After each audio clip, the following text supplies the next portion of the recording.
I've realized that prayer can take many different forms. It has been a source of life for me.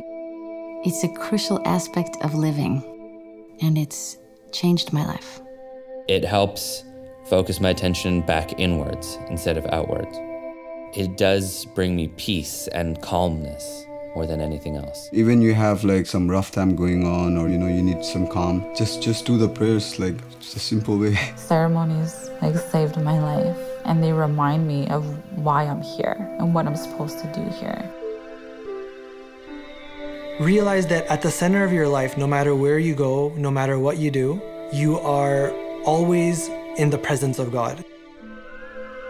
And then the very end, as always, is a prayer for peace, as it should be.